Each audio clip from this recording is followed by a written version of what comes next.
কোন মহিলা যদি কোরবানির দিনে কোরবানির পশুটাকে জানালার ফাঁক দিয়ে তাকায়া তাকায়া দেখে আর ইসমাইলের কথা ভাবে, আমি আমার ওই মাদেরকে বলবো, মা হাজেরা সন্তানদের সাজাইয়া স্বামীর হাতে জবাই দিতে দিছে, আর তোমার স্বামীর হাতে যখন পশুটা জবাই দিয়ে তেল মালিশ করে দিবা, এই পশুটাই দিয়া বলবে, ও জাতির পিতা ইব্রাহিম, সুন্নাত আবিকুম ইব্রাহিম, তোমার সুন্নাত আদায় করতে যাই মহিলাই গরুটারে খৈল ভুসি খাওয়াইছে, এই মহিলা গরম পানি করে দিয়ে আদর করে দিছে, এই মহিলা দারোয়ানকে বলছে, গেটম্যানকে বলছে গরুটারে সুন্দর করে গোসল করা। মনে রাখো গো মা, এই জন্যই দেখবেন গরু কিনবেন আপনি, গরুটার তদারকি দিয়ে দিবেন আপনার বিবির আন্ডারে। আপনার বিবি যদি এই গরুটারে তেল মালিশ করে দেয়, গরম পানি করিয়া দেয়, একটু আদর করে দাও গো মা, ইসমাইলের গাড়িতে তুমি জান্নাতে যাইবা। এই জন্য গরু কিনা বাড়ির সামনে ঝুলাইয়া রাখবেন,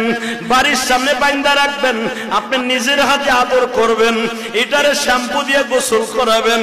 এটার মাথায় চুলকায় দিবেন, আর চোখের বাড়ি ছাইড়ে দিয়া বলবেন, হে পশুরে, তোরে আমি কিনছিলাম, তুই আমারে পাপের থেকে বাঁচাই দিয়ে গেলি।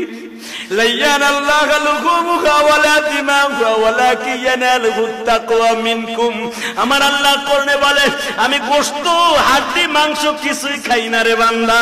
আমি তোর অন্তরের দিকে তাকাই, পশুর দিকে তাকায় যখন তোর চোখের পানি পড়ে, তোর পশুটা তো আইসা আমার কাছে বলবে, মালিক রে, কোটি কোটি পশু গাবতলির হাটে, হাসনাবাদের হাটে, পোস্তগোলার হাটে, মিরপুরের হাটে, ক্যান্টনমেন্টের হাটে,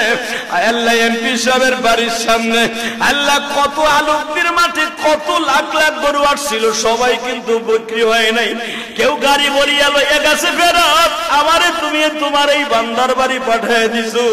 মালিক আমার কোনো দুঃখ নাই, আমার গলাটা পাতায় দিব চাকুর সামনে, কিন্তু তুমি আমার সাথে একটা ওয়াদা দাও, আমি তো তারে বাঁচাই দিয়ে গেলাম, কিন্তু ও তো বাঁচবো না,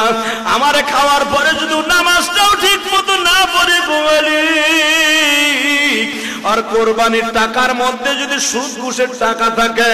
মানুষকে মাইরের টাকা থাকে, আমি রব্বে কারিমের কাছে তোর বিরুদ্ধে আদালতে নালিশ করব।